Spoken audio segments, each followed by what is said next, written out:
বলেছেন রহস্যান্তে বদিষ্যামি জাহ্নবীতীর নবদ্বীপে গোলোকাখ্যে গোবিন্দ দ্বিভুজগৌরম সর্বাত্মা মহাপুরুষ মহায়োগী ত্রিগুণাতীত সত্যরূপ ভক্তি লোকে কাশ্যতি।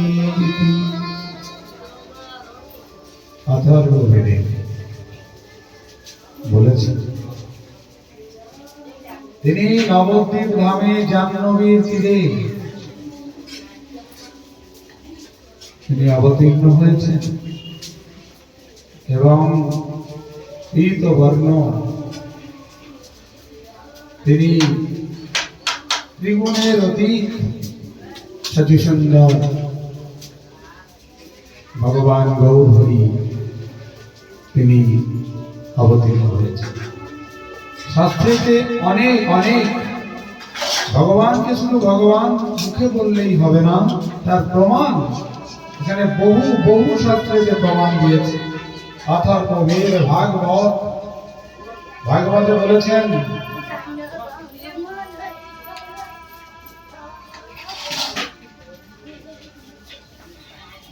মহাভারতে বলেছেন সমস্ত শাস্ত্রেতে ভগবানের ভগবত্তার প্রমাণ দিয়েছেন। এক সময় পার্বতী দেবীও মহাদেবকে জিজ্ঞাসা করেছিলেন যে হে দেবাদিদেব, দাপর যুগের কৃষ্ণ ভগবানের কথা অবতীর্ণ হয়েছেন শুনেছি, কলিযুগের ভগবান কে হবেন জানতে ইচ্ছা করে পার্বতী দেবীকে ভগবান শিবজি বলেছে, দেখো পার্বতী, দাপর যুগেতে ব্রজেতে যে শ্যাম সুন্দর, কলিযুগেতে সেই শ্যাম সুন্দরী রাধার রা আর গোবিন্দের গোরা, এই দুটো অক্ষর রাধার রা এবং গোবিন্দের নিয়ে গোড়ার রূপ ধারণ করে কলিযুগে অবতীর্ণ হয়েছেন। বলিয়ে কলিযুগ পাবন অবতারী সতী নন্দন গৌর হরি কি। সেই শ্যাম সুন্দর আজকে গৌর সুন্দর হয়েছে, কি অপূর্ব। আর কখন অবতীর্ণ হয়েছে জানেন? কলিযুগ অনেক অনেক বার এসেছে, এর আগে 27 বার, কিন্তু কলিযুগে শচীনন্দন গৌর হরি আসেন না।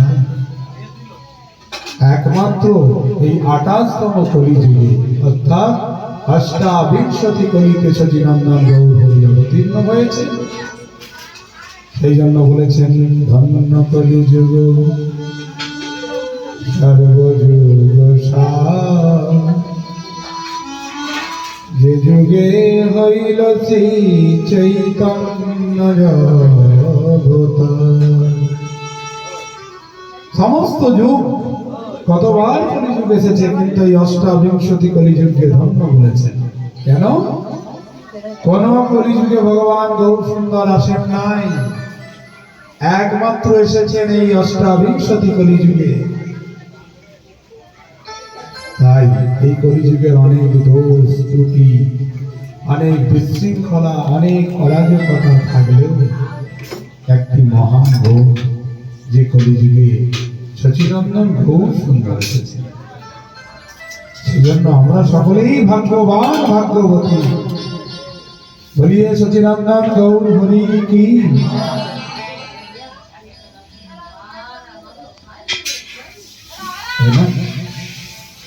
এই গৌর সুন্দরের অনেক অনেক শাস্ত্রেতে প্রমাণ হয়েছে। অনেকে ভগবান মন করা বলতে পারেন, কিন্তু আধ্যাত্মিক গ্রন্থে কি বলছে? শাস্ত্র হচ্ছে আমাদের মা তার পিতার সন্ধান সন্তানকে যদি কেউ বলে দেয় তোমার এটাই তোমার বাবা, তবে সে সন্তান সেদিন থেকে মেনে নেয় যে আমার পিতৃদেব, তাই না? তার শাস্ত্র হলো আমাদের কাছে মা। শাস্ত্র আমাদের বলে দেবে হে ভগবান চৈতন্য চৈতন্য মহাভারত সমস্ত শাস্ত্রে ভগবানের সচিনন্দন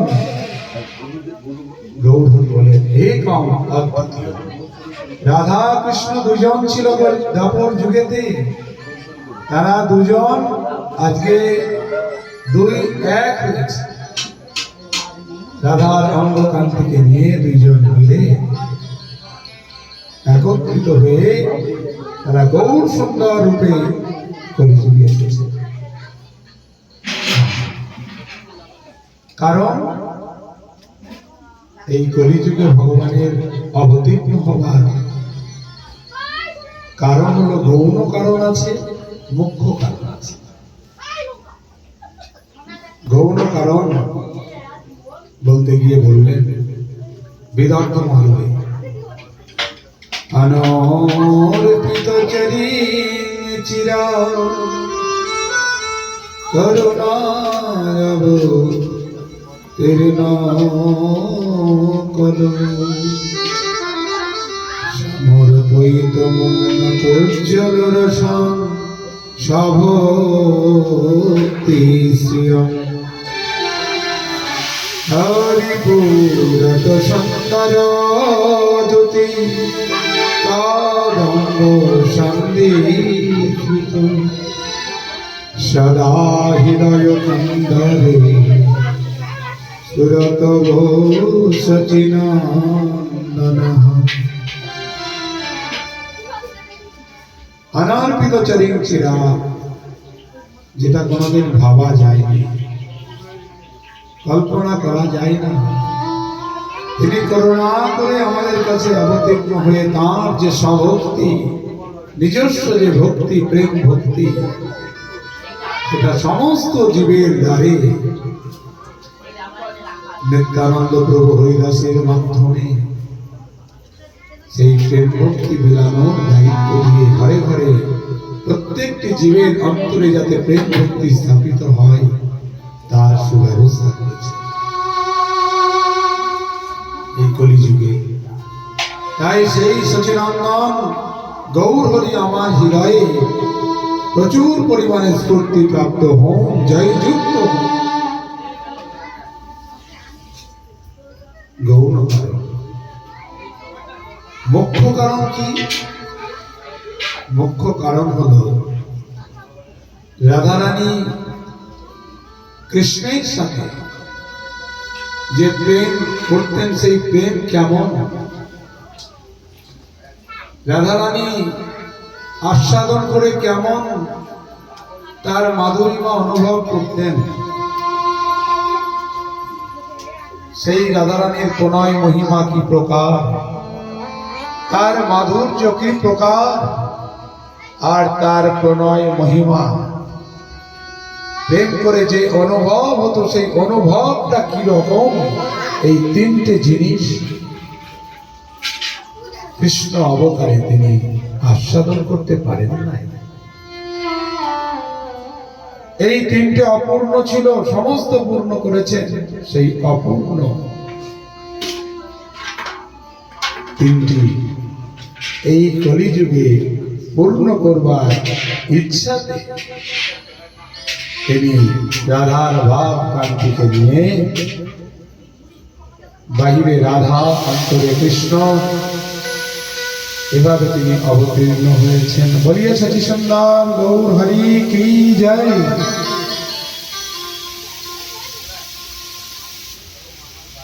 তিনি শুধু যখন অবতীর্ণ, কত সুন্দর তার, যদি আজকে তিনি অবতীর্ণ না হতেন আমরা আজকে ধন্য হতে পারতাম না।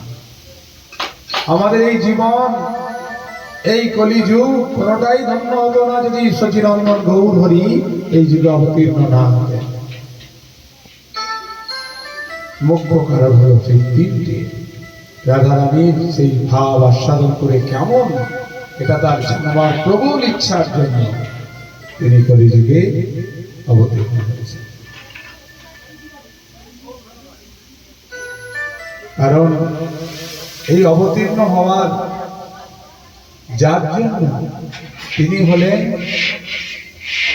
মহাবিষ্ণুর অবতার শ্রী অদ্বৈত চন্দ্র। আমরা কীর্তন করি না, জয় জয় নিত্যানন্দ দ্বৈত গৌরাঙ্গ,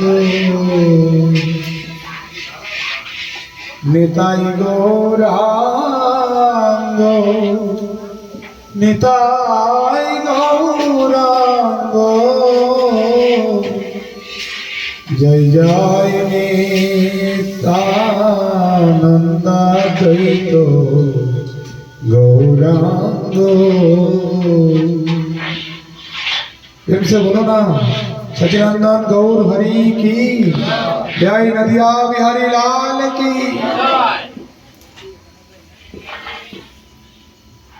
महाविष्णु अवतार से अद्वैत चंद्र, এই অদ্বৈত আচার্য হলো মহাবিষ্ণুর অবতার সদাশিব।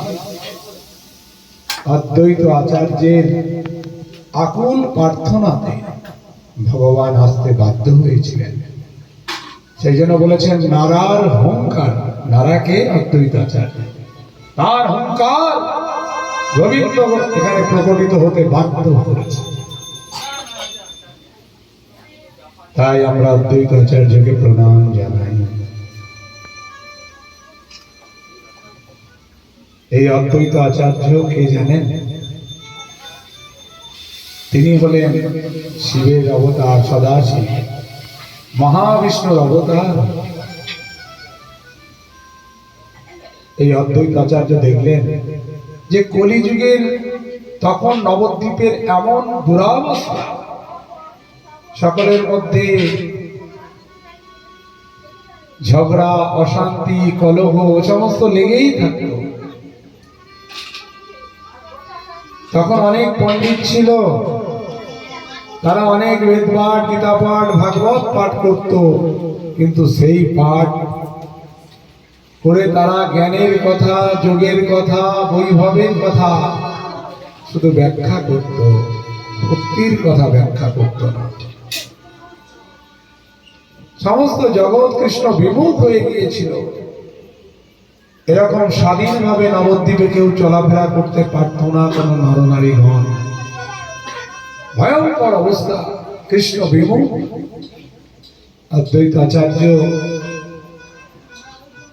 তিনি এই দুঃখ দুর্দশা থেকে মুক্ত করে জীবকে কৃষ্ণ অনুভব করবার জন্য তার তপস্যাতে ভগবান এসেছেন। এই অদ্বৈত হল, তিনি 1350 শতাব্দে মাঘী শুক্ল সপ্তমীতে শ্রীহট্ট জেলার লাউর গ্রামে কুবের মিশ্র ও নাভাদেবীর পুত্র রূপে তিনি জন্মগ্রহণ করেছিলেন। সপ্তমীতে তার জন্ম হয়। পুত্রের নাম হয় কমলাক্ষ ও মঙ্গল। তার ছোটবেলাকার নাম ছিল। তার পিতামাতা তাদেরকে নিয়ে গঙ্গার তীরে এসে শান্তিপুরে বসবাস শুরু করেছিলেন।